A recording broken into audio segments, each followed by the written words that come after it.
Hello and welcome to this Eyes of Harmony podcast. On this channel podcast, we talk about Doctor Who classic new, what's new in the news, anything, Whatever's going on, anything. Yeah, pretty much. Sometimes even not Doctor Who, it's a mystery box. Yeah. So, wow, it's been 8 weeks of confinement, but we're not going to mention that. I think it's funny though, if you compare our hair from our very first one that we did, which was like kind of the first week of this lockdown to now, it's like it's just getting longer and longer. But my hair, it's like right down now.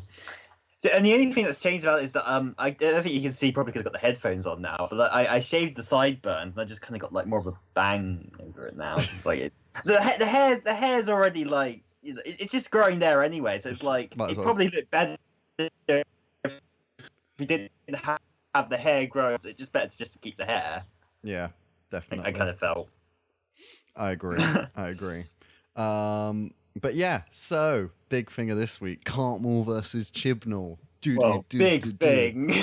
I mean, that's about the biggest thing we have to talk about this week, I think. But I mean, it's very interesting. Not only did he go after Chibnall, but also he kind of commented on Moffat's writing as well. It was very interesting to see someone so openly kind of discuss it. So for those who don't know, Andrew Cartmel was kind of the lead kind of executive kind of script editor, writer during the very end of the Sylvester McCoy era, which is just before it all got cancelled. And what he was doing was he was kind of giving the Doctor a bit more of a backstory. And it was like the Cartmel Masterplan is what it's kind of been referred to over kind of years since. And some of it's got critique. Some people are like, oh, they didn't like what they were doing. But we finally kind of got a bit more kind of enlightenment on what his plans were, I guess, from his recent kind of little interview, which was basically he only wanted to hint at stuff about the Doctor's past, but never really explore it, which I think is the correct way to go around it. Yeah, I think so. Just leaving that large mystery open, but not necessarily like delving into the minutiae, because part of the mystery is what made the character interesting to begin with. Yeah, and it's like, and if you do it that way, you can always add in stuff without there being like, well, they only had this much time to do all these things. Because that's the nice thing. If you just sprinkle these hidden mysteries, you never really truly know, I guess. Like, you can't ever be like, oh, well, that's impossible to happen because this happened then and this happened then, So, yeah, it was interesting to kind of finally get some more clarity on that, because I always thought when people kind of talked about the Cartmel master plan was that it was in fact that he was going to go back and kind of do this. Oh, he was one of the three founding, one of the founding members of Gallifrey. But to be honest, it sounds like that was never actually going to happen. It was just not on screen, but of course they ended up implementing that storyline into a book with the New Adventures stuff, just so that they can, I guess just as a way to detail exactly their thought process behind the whole thing. Yeah.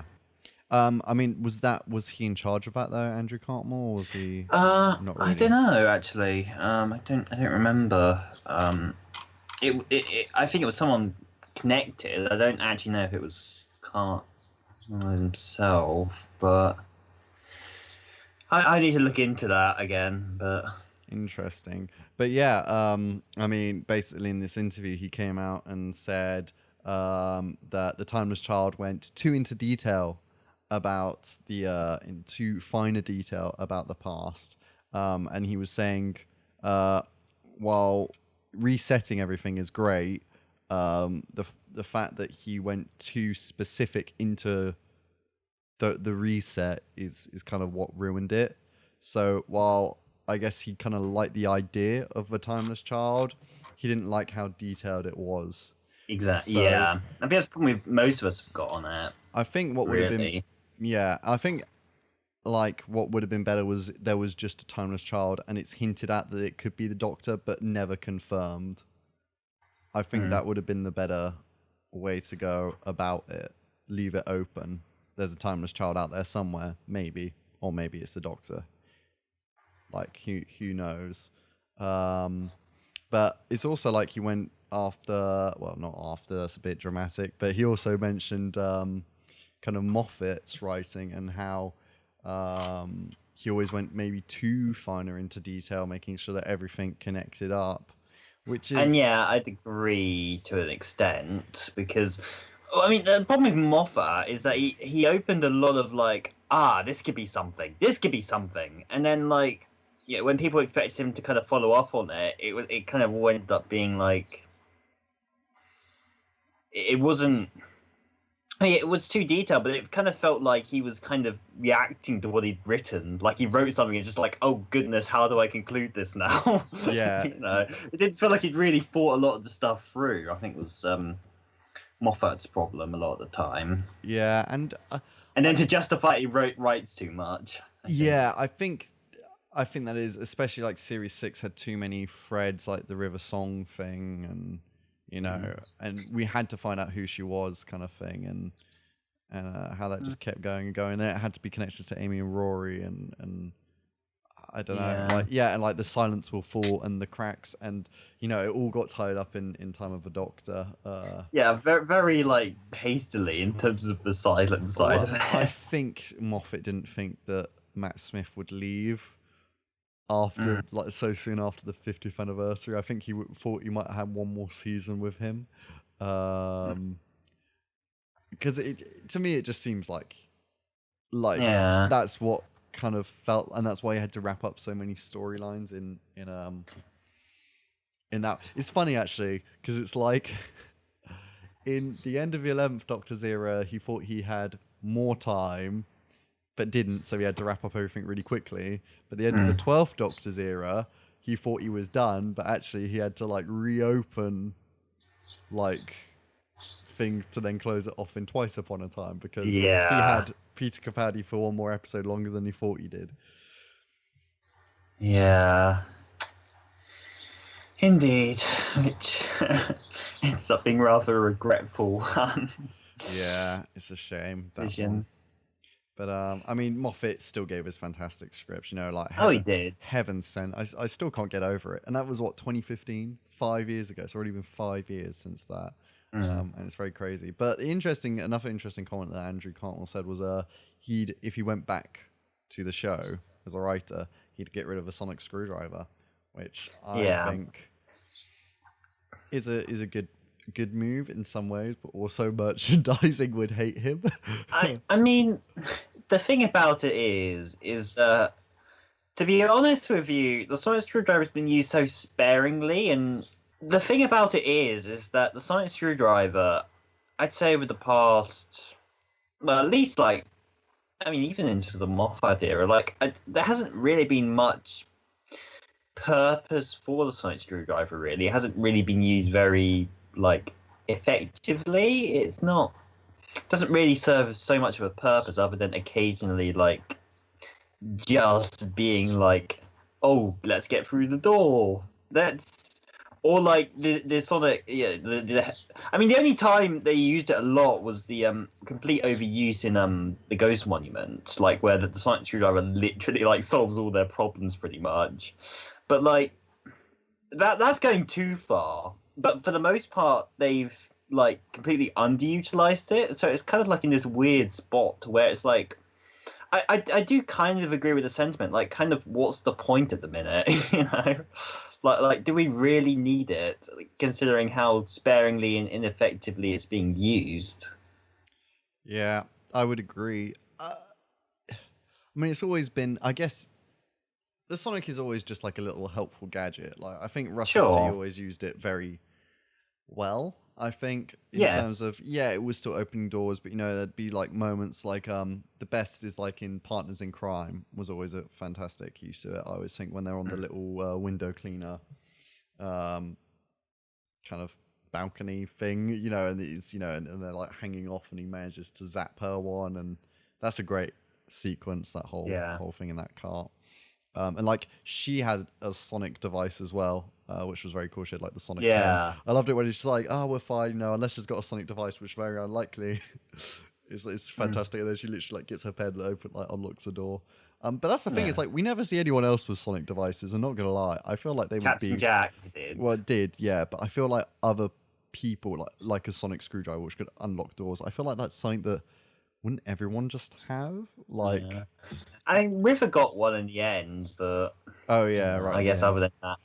But other than that, yeah, for the most part, I mean, I think the excuse was like the place that was making them like blew up. The Doctor's responsible for that or something. Oh If I really? remember right. Yeah, I think it was something connected to the War Doctor. But Oh, anyway, yeah. that's a cool thing. But yeah. Um. Yeah, it's like we don't. I mean, to be honest, I've never really liked the design of the 13th Doctor Sonic Screwdriver to begin with, because it just looks like a finger to me. So It's a bit of a weird. kind of a grotesque finger. Yeah, I know they kind of went for the You more pull off a witch or something. an alien robot witch finger.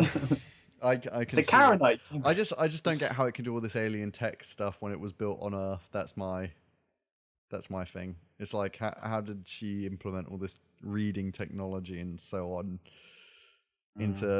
out of spoons and stuff in a junkyard? I guess it's supposed to show that the Doctor's a super smart human, but if most of a third Doctor's experiments fail when he's on Earth.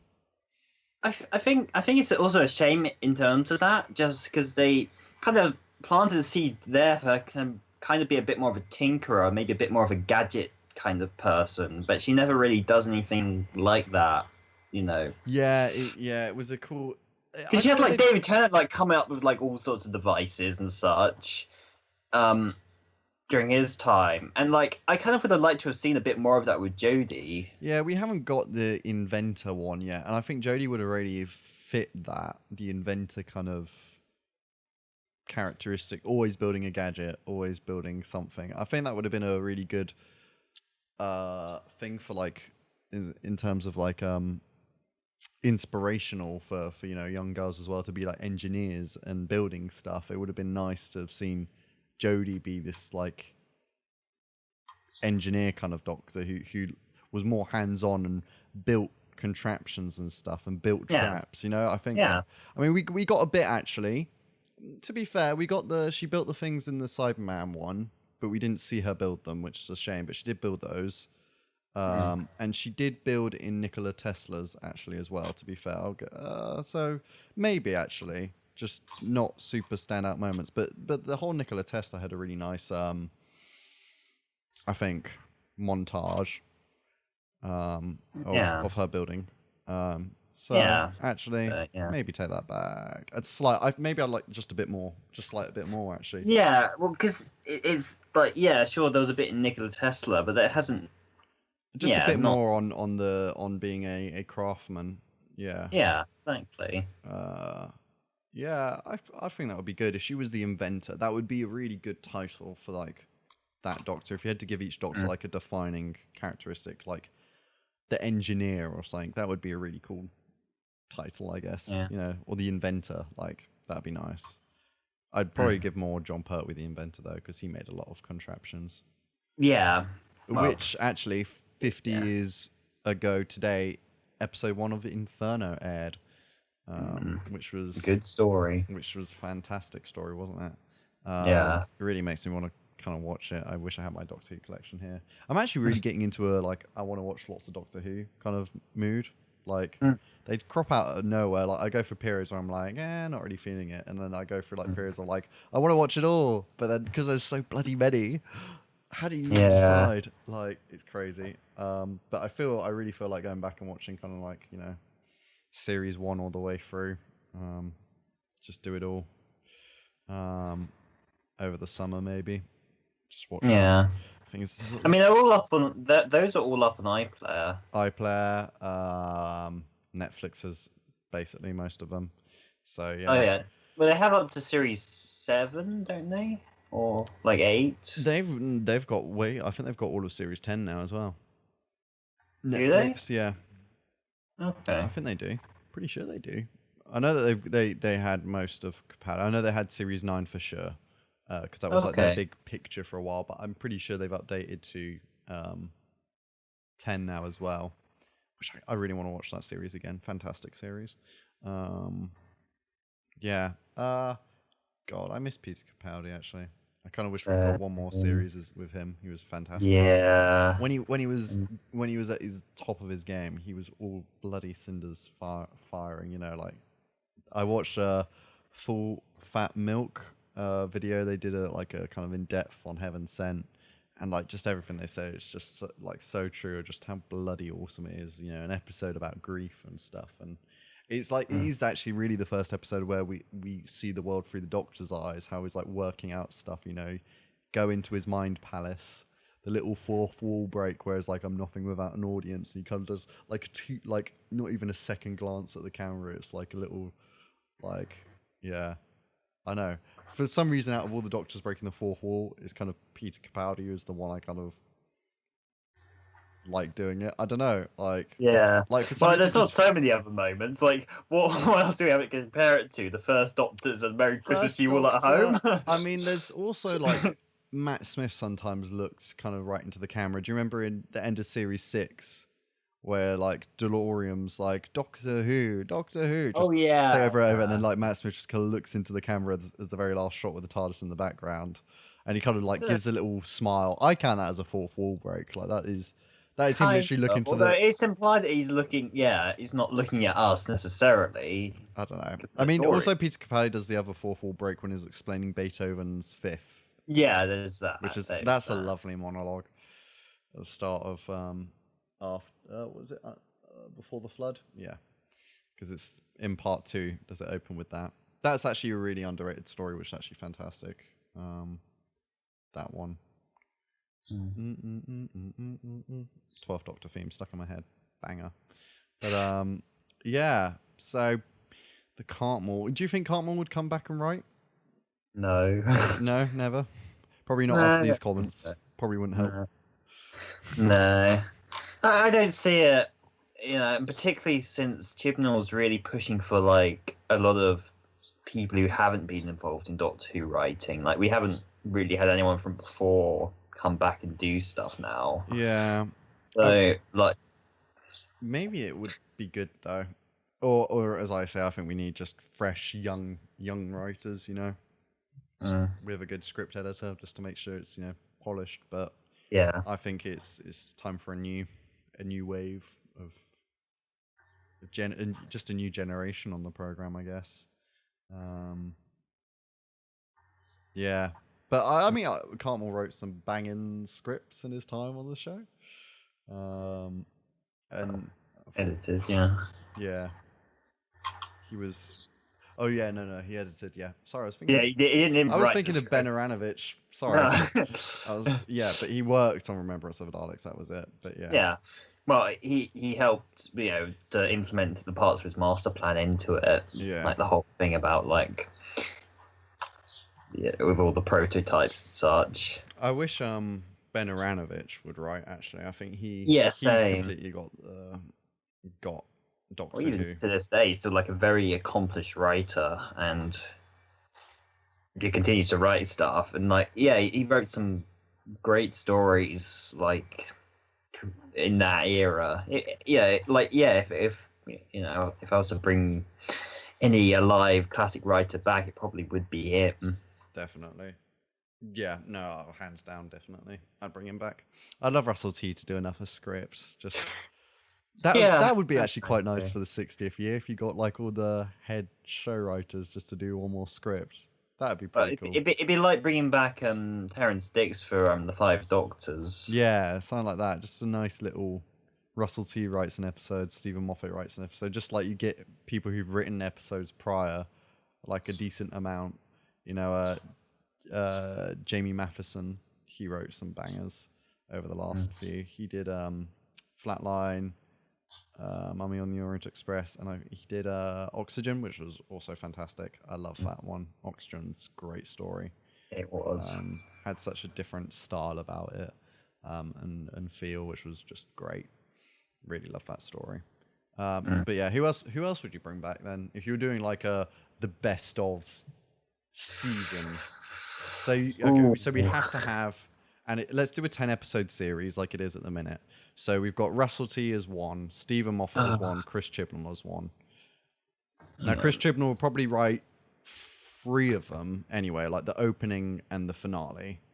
Yeah. A 2-part finale. So that's 3 gone. So, and then we've got Moffat as 1 and Russell T as 1. So we've got 5 spots left to fill of writers. Who would you bring back? That's tough. Well,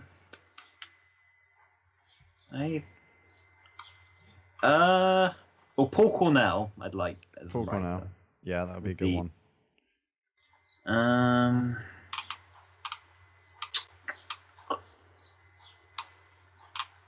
Oh yeah, I'm goodness. There's quite a lot of good ones. It's difficult to think. Actually. There's a lot of fantastic writers.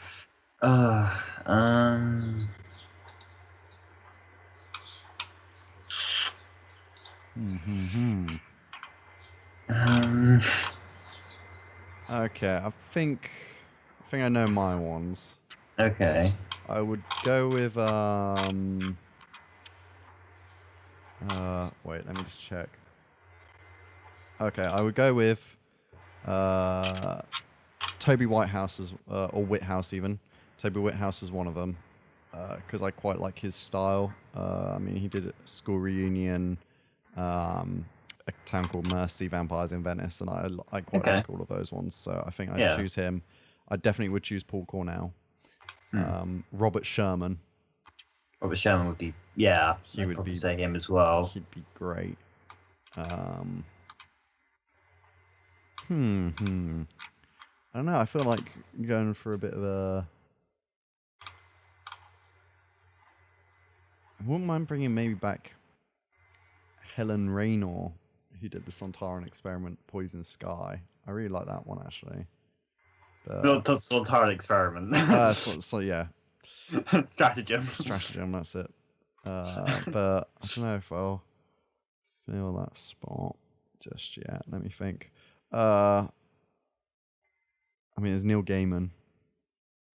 Oh, actually, Jamie Matheson. Actually, I've got to count him. Or did I already count him? Bollocks. No, I did Toby Whithouse. I would quite like to see. Yeah. Jamie Matheson and.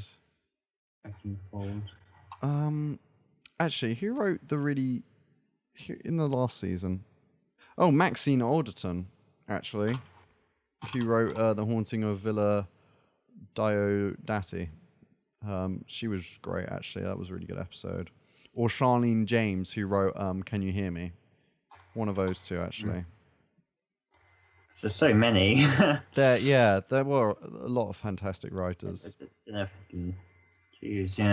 don't know. It would be great if they did a series of the best, like those writers. Like best to be, yeah. It'd be pretty cool. But I know that they'd want new writers to celebrate the new. Like you could do it both ways. Like let's have all new writers to celebrate new beginnings. But I know I'd quite like a series if you did that. Just all the, like at least the showrunners of the past, 3 times to write one more script. Like having a Russell T story filmed in a Chibnall way would be so weird to see, I guess. Same with Moffat. Like, but thing is like clearly like Moffat's writing worked in the Russell T Davies era. So and like Chibnall's worked in both of those eras as well, somewhat. So it's interesting. It'll be interesting to see those writers try and write for this era of Doctor Who, like because it does change the writing style, and how things would go down. It would be very interesting to see what would happen. But who would you go with then? Have you got your 5? I forgot 5. It's just so tough.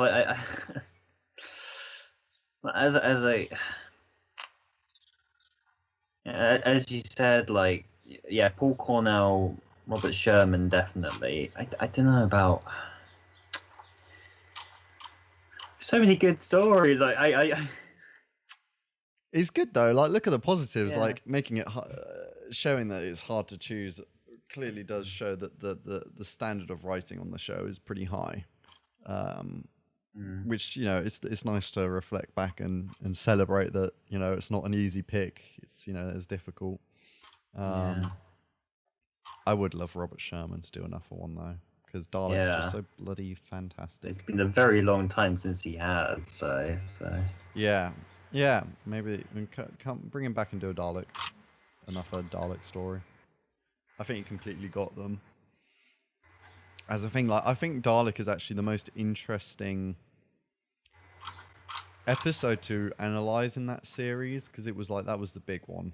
Like, if that one failed, the series failed, basically, I think. And it's interesting how they decided how they wanted to go about it, and you know, and just they completely changed the Doctor's character. And that one has always been go happy lucky, but in this one he's just scared. You know, he's just terrified, and he's nasty, and he's, you know, vile, tries to kill this Dalek outright. Yeah, I'd love to go back and watch it for the first time. You know, completely forget everything about Doctor Who and like just watch it from square one. Just get amnesia and go back. Would you if you could do that? Get amnesia and what's Doctor Who for that? I mean, it depends a lot of other aspects of my life. So say you forget about nothing else, just that gets wiped. And say after you watch it, you remember everything again, but you just get to experience it like it was the first time. It would be interesting. I'd be interested to. What I'd love is to talk to like 7-year-old me about it, like just after they've watched it and been like, you know, what was your feelings towards that? Like, just see like a kid's reaction to it would be really interesting, I think. It was cool, and the Dalek was angry, and the Doctor got real mad. It would be interesting just to see like the facial reaction, like how, like, cause you can't go back. You know, it's impossible to think what it was like. I mean, every single cell in my body is gone from that period. I think, isn't it every like 7 years all your cells have changed?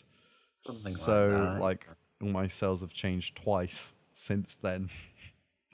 You've regenerated. So I've regenerated twice, man. Crazy. But I mean, it is kind of like that, but you just kind of still look the same. Just slightly grow up. But it would be interesting to go back and experience that one for the first time. If you had to choose then a couple of stories to experience first time again, which ones would you choose? Oh goodness. I mean, yeah, Dalek's a very solid one for that. You can 2 parts count as one. Okay. Just to make it easier. Because for 5, I would definitely choose Dalek, Bad Wolf Parting of Our Ways. Yeah, I was thinking that. Waters of Mars, I would do, because that was fantastic. Utopia, maybe? Because like that revelation with the Master, like, yeah, because that hadn't leaked as far as I'd seen, so that was like actually a big shock. And Blink would be a good one for that as well, because like Blink would be great. Because I never thought that episode works as well on like repeat watches, so like getting to see that fresh again as you know you'd originally want to see it, I think would be. I'd kind of like that. Yeah, Blink would be a good one. Just to find a reappreciation for that episode. And God,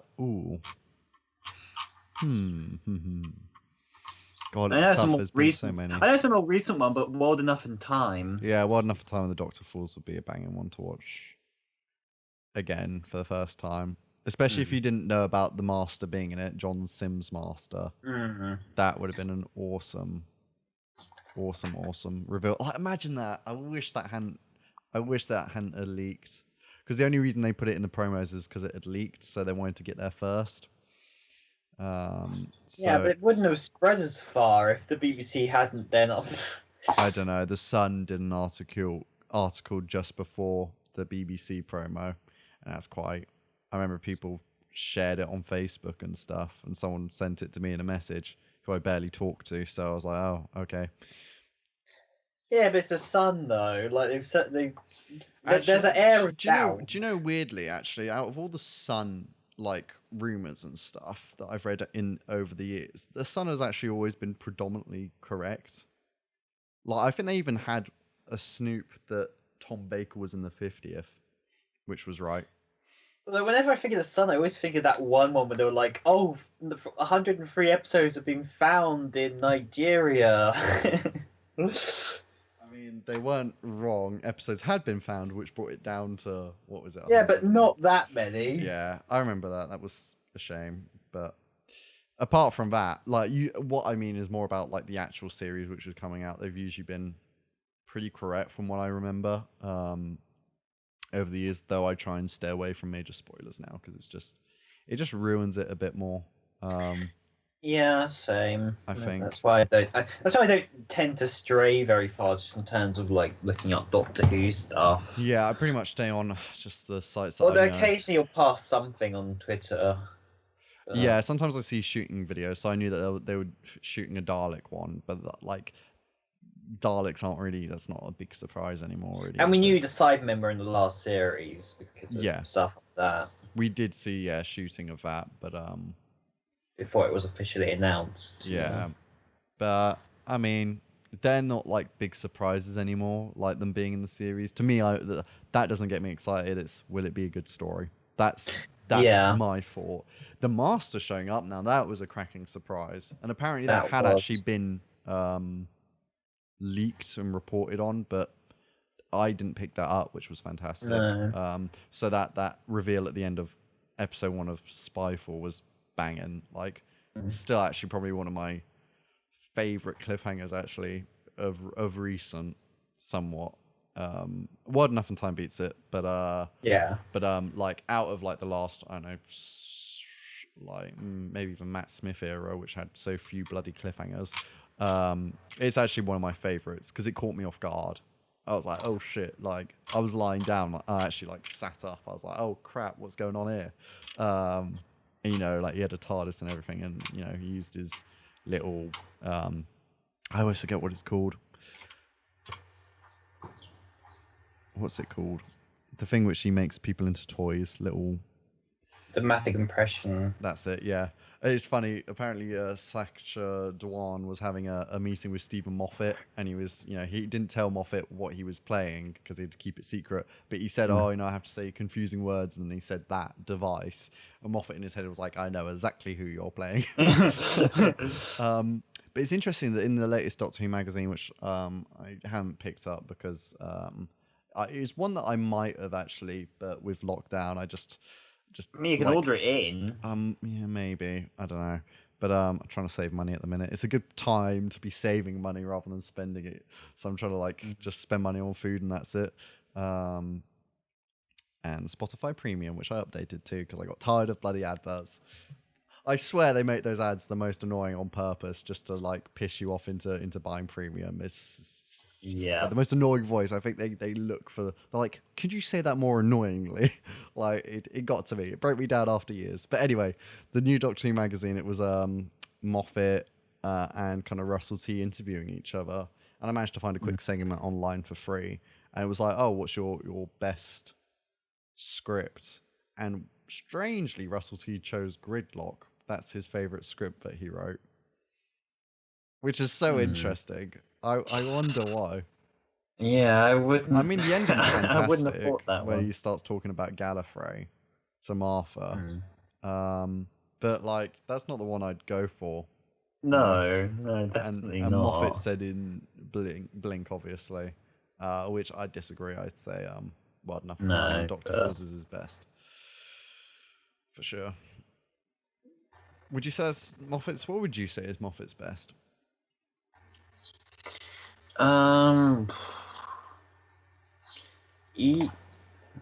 Yeah, probably. Yeah. No, would you say that's his best Blink, or what would Blink, you say? No. No, I was agreeing with you, I think. No, I was saying would you choose as Moffat's best? What? Okay. It's either Heaven Sent or Doctor Word Enough and Time and Doctor Falls. Yeah, I'd say Word Enough in Time for me would be. I think, yeah. I might have to go Heaven Sent. I think just in terms of like the whole thing, how it came together. And luckily it's got the same director, so it's not even like judging No. directorially, because it's the same. Rachel Talalay, now I love her as a director on Doctor Who. She made it just seem cinematic. Like, fucking hell, you wouldn't look at Doctor Who and think this is just a TV show. Like, Heaven Sent had the most bloody cinematography, cinematic-esque look to it, which was just, I kind of wish she'd done the 50th in some ways.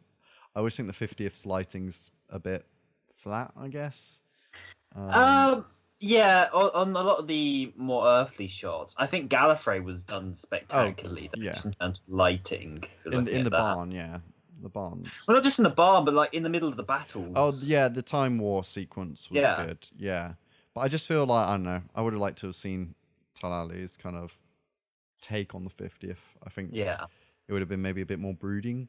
Actually, the jail cells lit quite well, but yeah, like when you compare like the lighting of maybe like Dr. Falls and Wild Enough for Time and Heaven Sent compared to the 50th, like you can just see there's a clear lighting style difference. I think color grading, like the color grade in Heaven Sent's fantastic, like this golden color against the Doctor's burgundy kind of jacket, is awesome. As well as then the kind of more blue color scheme for Wild Enough in Time and the Doctor Falls is very kind of blue, even overly blue. Like, when you go back and watch it, like they're basically, it's like they've got the white balance wrong on the camera and it's turning everyone blue. But it works stylistically, obviously. That's not a critique. It's just got a very specific look to it. Like, I think maybe that is also what's kind of maybe missing a bit in this new era.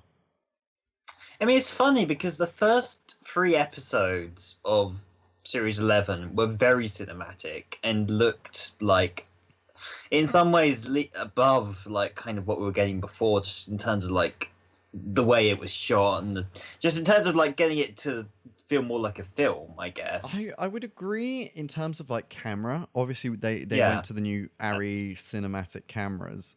However, in terms of lighting, I would still say there's something. Maybe I think is there something missing with the lighting in Doctor Who currently? Is it too just generic? Put a big light in the corner, and that kind of lights the room with a general tone, but there's nothing. Yeah, they don't like when you look at Heaven Sent, it's all about the lighting. It's so strong on the lighting. Like they so carefully plan that. Maybe, and like the lighting brings it all together. It is so important, and it's something I need to study a lot more myself. But it's you can see the difference between Rachel Talalay's episode of directing and any other. If you compare like any other director, and you can tell she's worked in film. She's directed films because TV always has more flat lighting than films does. I mean, that's just a general fact. But she still managed it on a TV budget and still made it look bloody fantastic. Like I'd love to watch Heaven Sent in a cinema. Like that would be bloody sick. Especially in 3D. But yeah, oh yeah, that'd be great. Like, although I don't know how well that would work. Just because of course oh yeah. Because I feel like then you'd feel like the veil was coming closer, like in that extra 3 dimension. You could see, that even the gap gets smaller and smaller. It would be cool. I think just seeing that one. It would be. If they. It would be cool. But yeah, I mean, I think that's a great shame of the new series is that like usually they blow their kind of, as you say, the lighting isn't as good, but also like just in terms of the cameras. Well, I praised like the first 3 episodes of Series 11, and then like Skyfall in Series 12, like. The cameras, the camera work, as you're saying, like really has that kind of cinematic quality to it, and really strong. But like most of the other episodes don't really feel that much beyond like what we were getting before.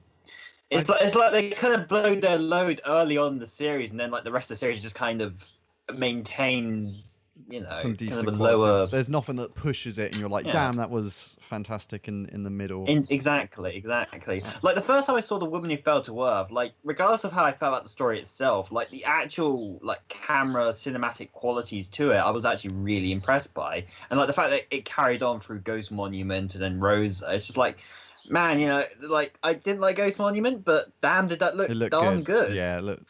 But like after that point, it was just like.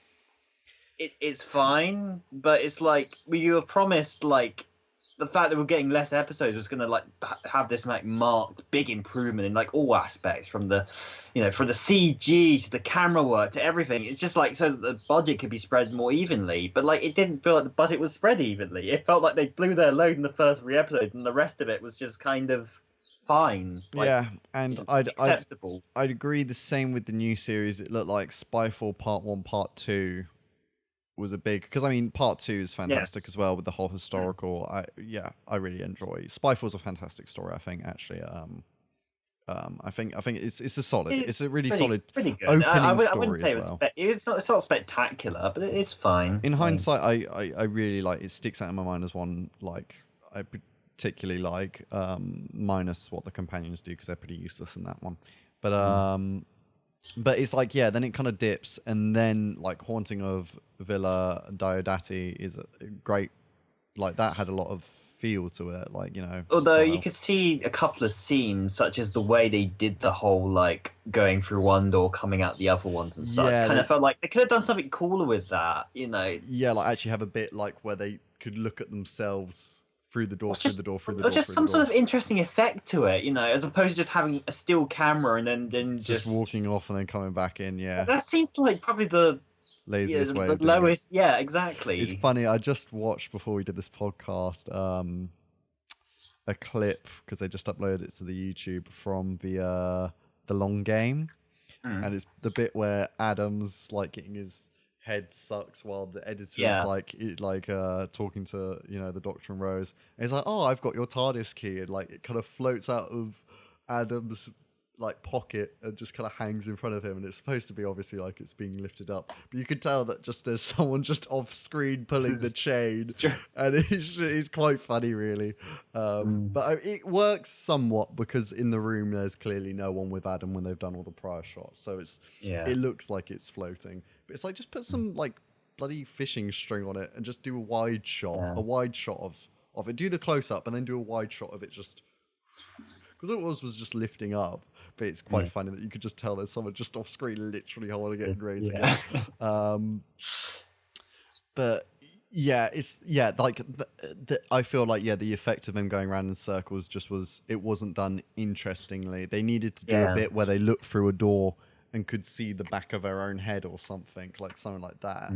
Like just a bit Matrixy, Inception-y, just something. Yeah, I agree. Okay, yeah, no, it had a lot of style, but yeah, I guess again, budget gone.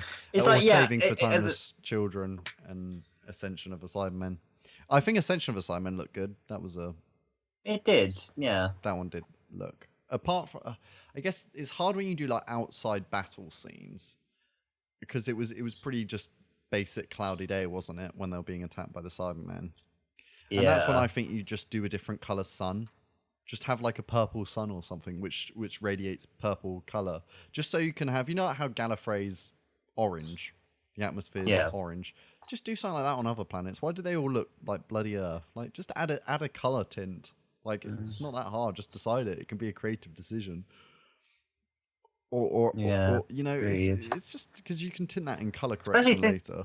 Yeah, if you look at like actually how skies look on other planets, they do, all kind of have a different looking skyline due to the different atmosphere. Exactly, and I know if it's they can survive on it, so it has to have oxygen. Yeah, sure, but then just have a sun which is radiates different color. It's science fiction. You don't have to be all suns just burning balls of hydrogen. Well, what happens if there was another chemical compound in there which was also getting burnt up with it, which created, I think, isn't it potassium burns purple or something? It's something like that. From what I can remember in chemistry. But there's like fireworks make different colors. It's different So what Yeah. happens if just in this ball of gas there was a purple sun? It just makes it would bring planets alive just slightly more, I think, just doing this and just I don't know, give it Yeah. maybe and then In with fact, the they- color you can give a bit more of a feel. What happens if it's a bit of a red planet and there's just these Cybermen, walking through like this kind of red tinted land, like it just kind of like in search of blood, and it just brings that although extra. Well, the first thing that comes to mind when thinking about differently coloured skies in Doctor Who is Time and the Rani. Okay, yeah, It's but pink that's a very specific choice from a different era, like that's a harsh comparison. Don't ruin my idea, Conrad. I didn't mean We're on the same side. That's like admitting to the crime in court. Don't do it. Doesn't help my case. I mean, I like devil's advocate sometimes. But don't you think, actually, when you look over the last series, was there ever like I mean, it was very Earth based anyway. I think. Wait, apart from Orphan 55 and Ascension. Orphan 55 was though. Oh yeah, shit, it was. Oh my god. So it was pretty much all Earth, wasn't it? It was all Earth. They were on some sort of space station for a bit. Yeah, but like a whole episode set. Only Ascension of the Cybermen and Timeless Children was on another planet.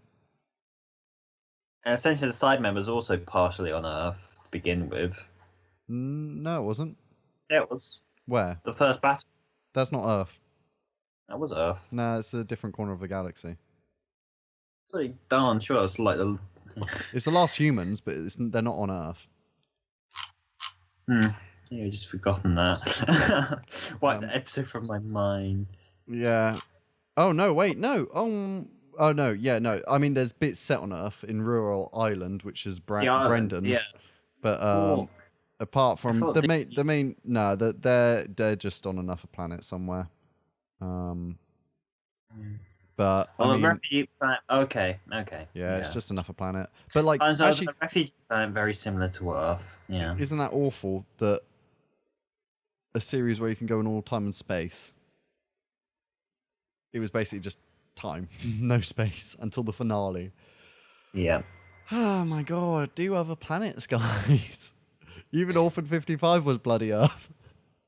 Yeah. Oh no, that is, and Revolution of the Daleks is going to be on Earth, of course. Get off Earth. This is the Series 1 issue.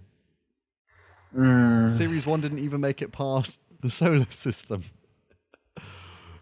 Oh god. Yeah.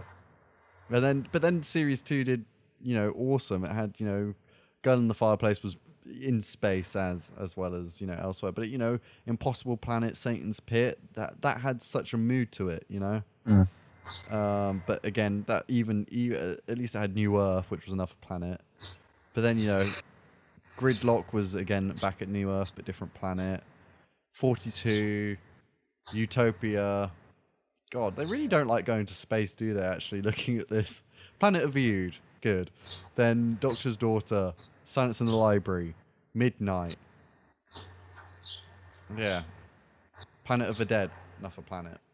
Waters of Mars, another planet. Yeah, they don't really do space a lot, actually, looking through it. It's only a couple episodes. It's predominantly on Earth. Can we just have a more spacey series, guys? Please? Yeah. It's supposed to be a sci-fi show. Yeah. Oh, God. Goodness me. Goodness gracious. This is... Actually, looking through, this is not good. Looking through all of this is a large predominantly Earth. When you think about the classic era, like, so few were set on Earth.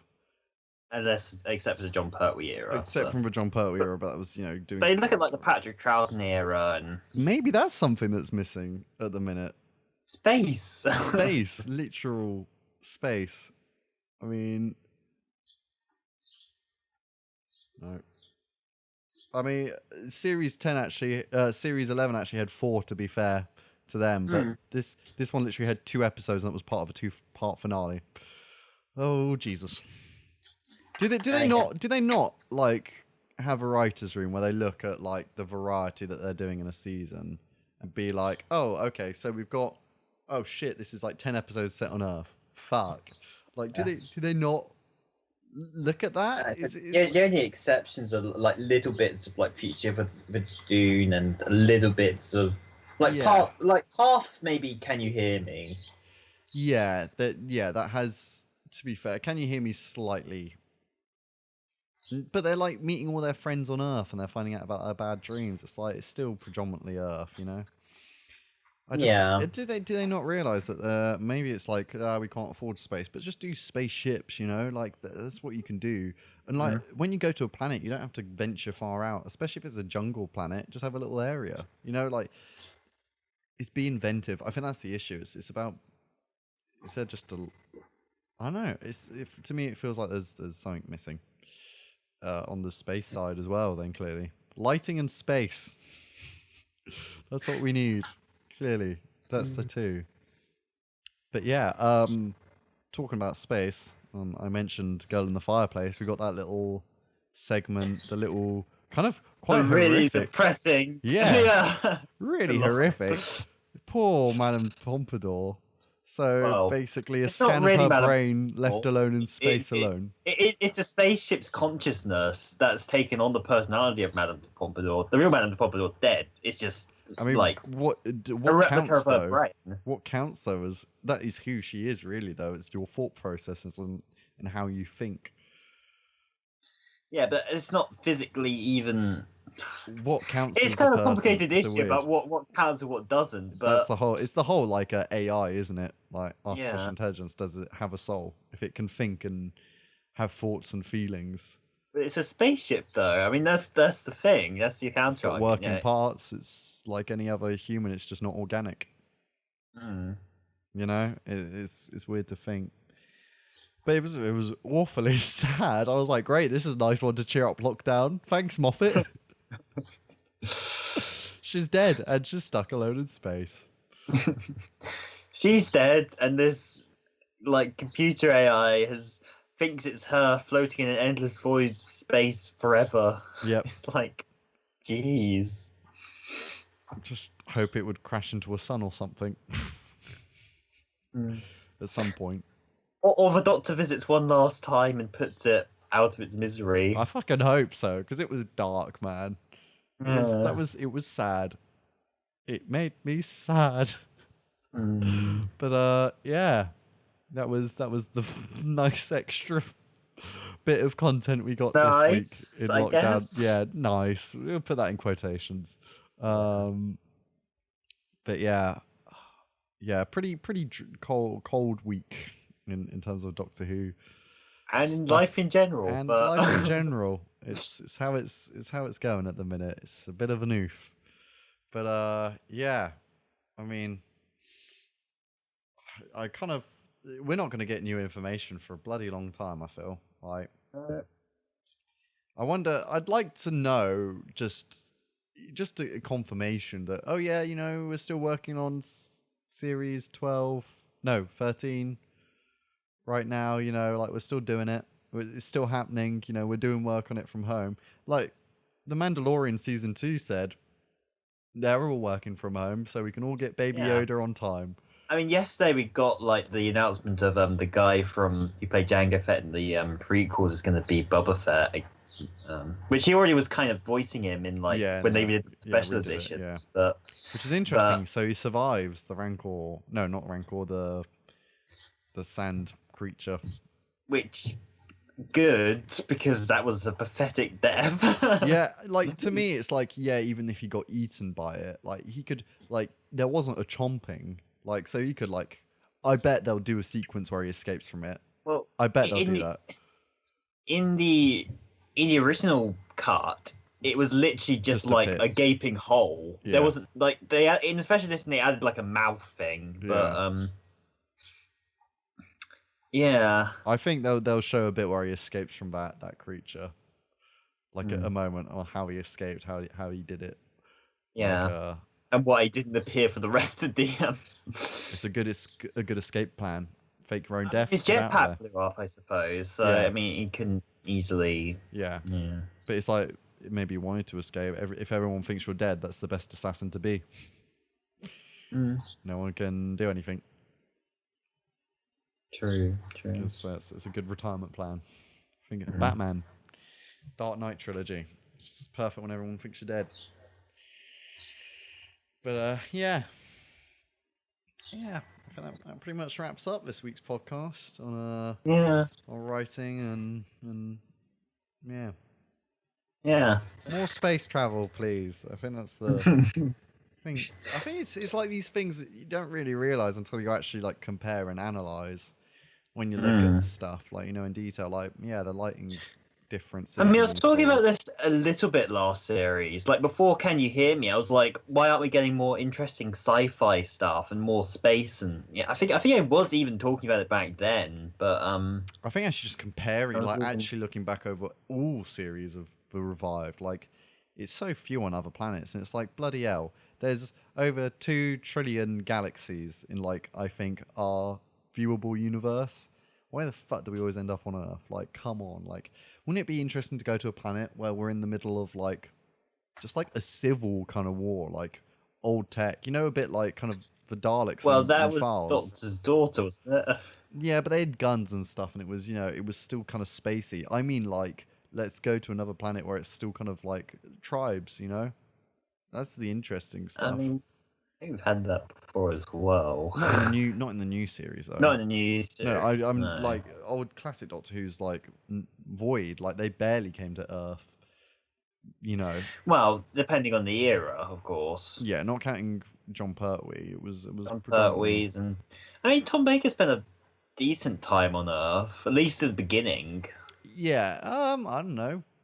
The first 3 series, actually, quite a lot of that. I mean, there are certainly more space stories than, in terms of ratio, than you look at the new series. But it did actually, quite a lot of like the early adventures were. I mean, Robot. That's one.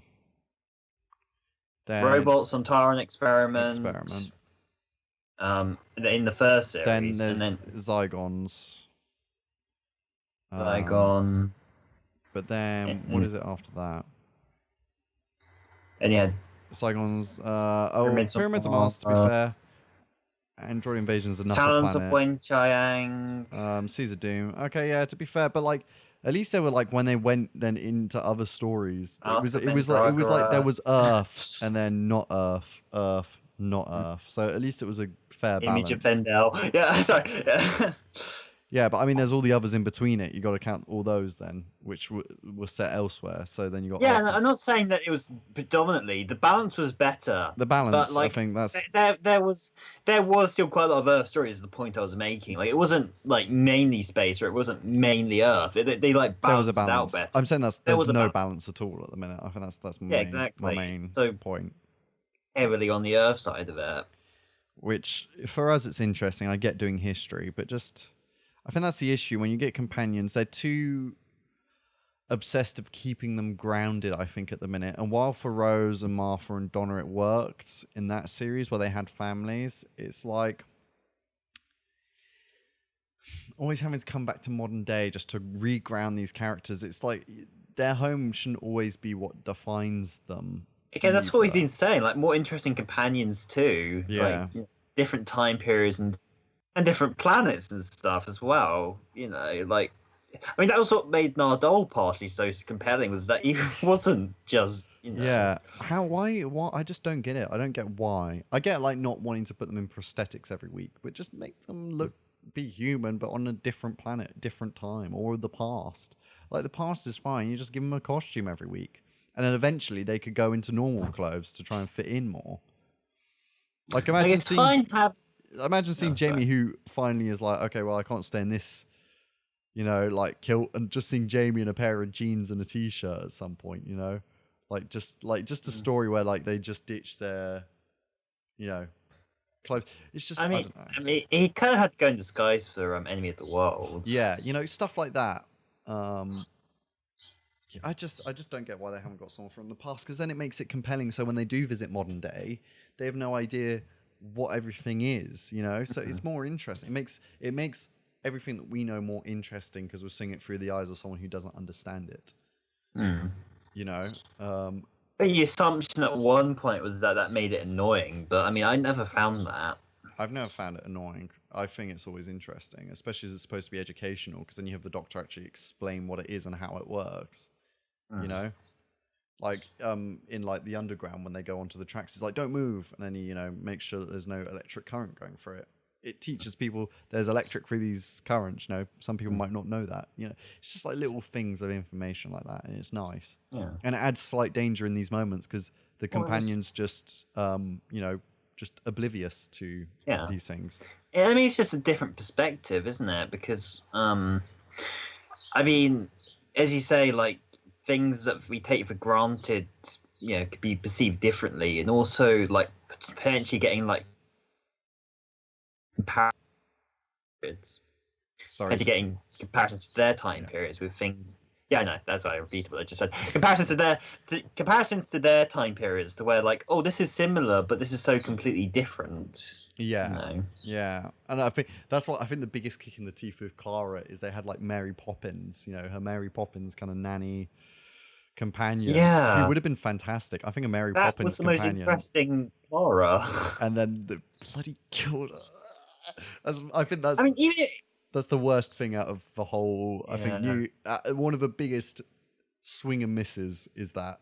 I think in the whole of New Who was not keeping it as that Clara. She was best Clara. She was literally the best, and it was such a swing and miss, wasn't it? I mean, that's the other thing, though. Like, I mean, after Jack, we haven't really had a future companion, really, either. It's just like that perspective is interesting as well, just because, like, I mean, we had that with Zoe as well. Like, like certain things you might know about from the past, but like, there's a great big unknown to where maybe you don't know about this event or this specific thing, but you might know like, oh, this is quaint and antiquated, and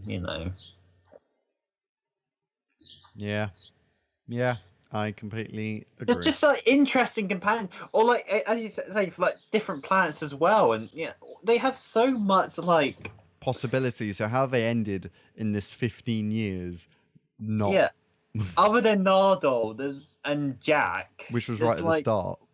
Yeah, Nardole and Jack is like being the exceptions to this, but like everybody else has just been. I get it. It's so they're relatable, but that was never an issue for people in the past. No. Some of people's favorite companions weren't really from Earth. I mean, Ace was from Perivale in like the 80s. I get that. Yeah. But she was found in space. Exactly. She had a completely different life, and it's like everyone still loved her though. It's like it's about the character. It's not about where they come from. Exactly. That's the thing that they're Jamie missing. And all that. Yeah, Jamie's one of the favorites. Maybe the best companion ever. If you had to do some battling out, like his relationship with the Doctor is just so bloody strong. It's because he got on with Patrick Troughton so well in real life.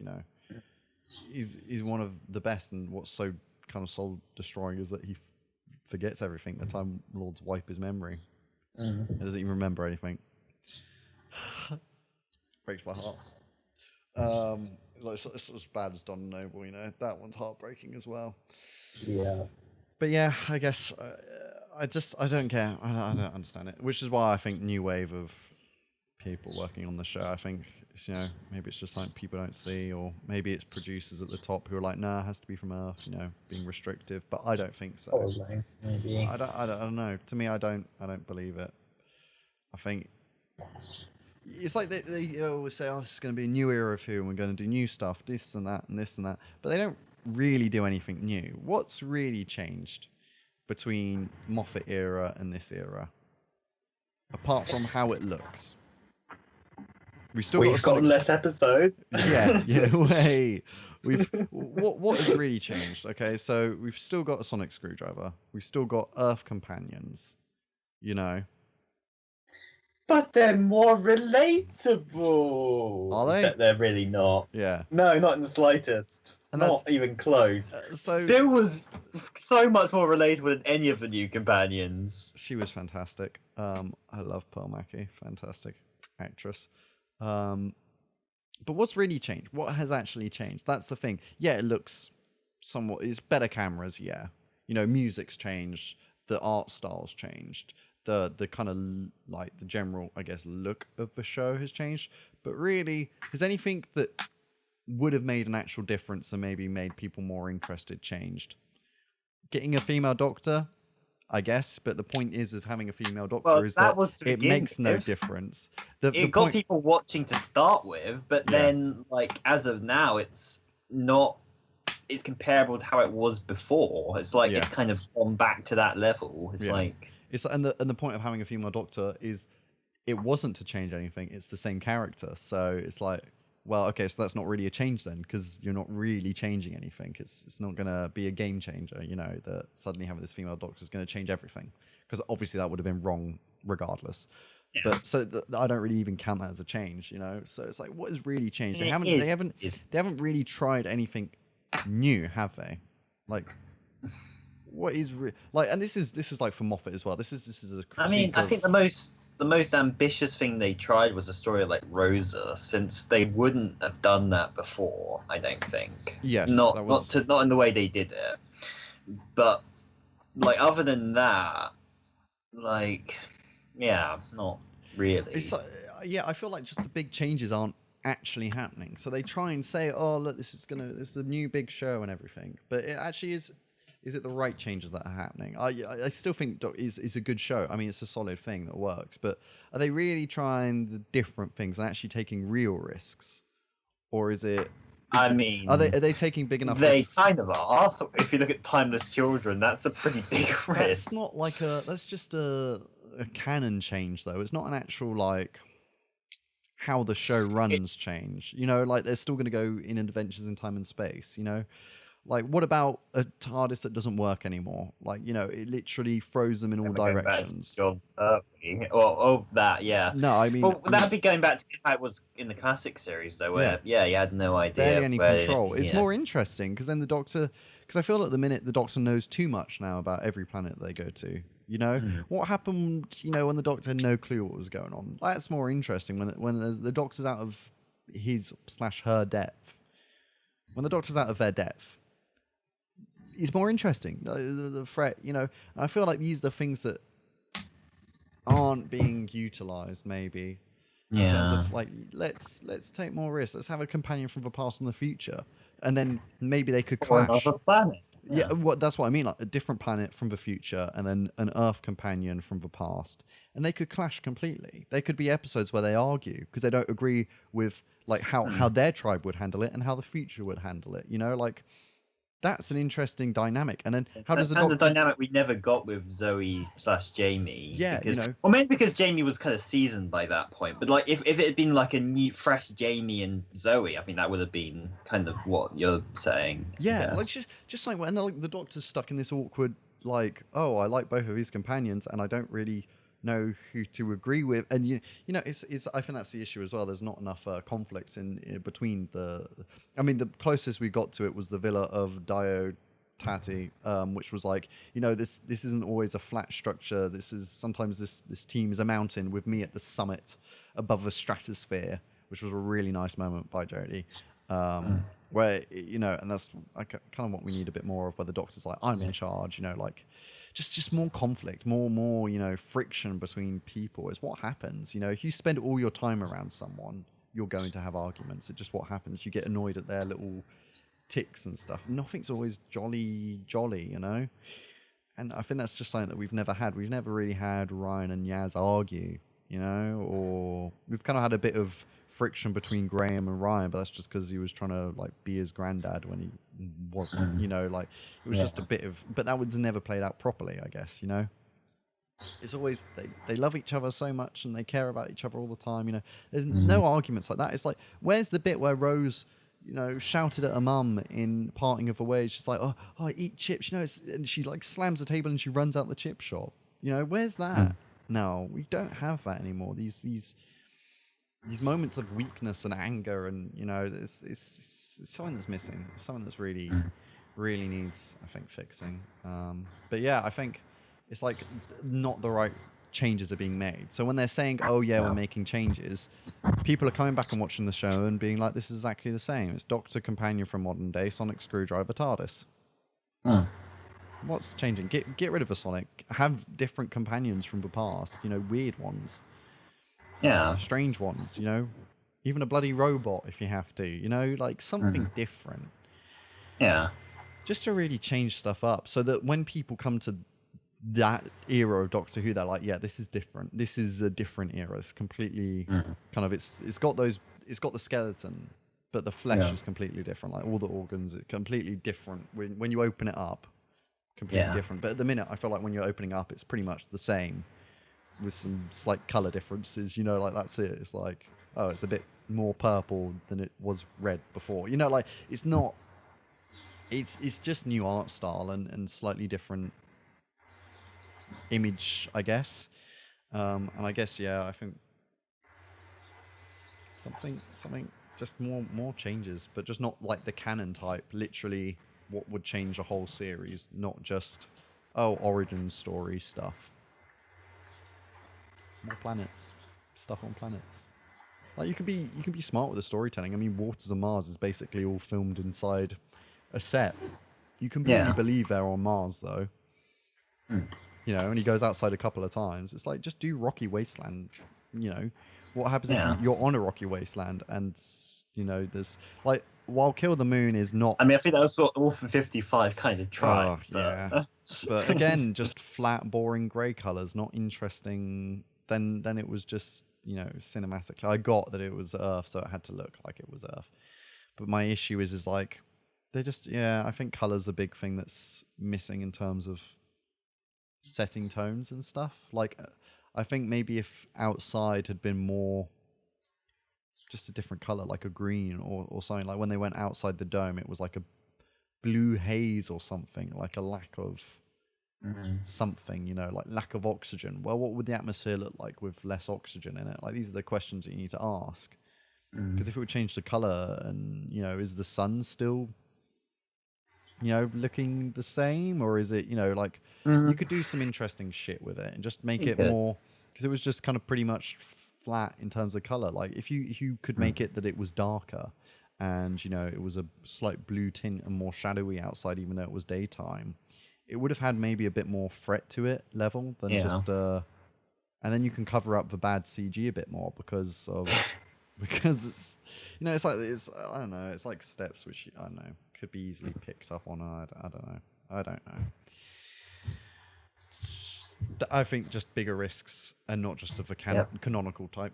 But that's it. Good. There we go. That's it for this week. Thank you very much for listening, guys. Do all the usual YouTube stuffs. You know what they say. Literally insert end of any video of it, any YouTuber ever. Insert outro here. Yeah, literally. Buy our merch. We have none. So it's easy to get it all. Collect it all. You've already got it. Congratulations. There we go. But thank you very much for listening. Bye. Bye.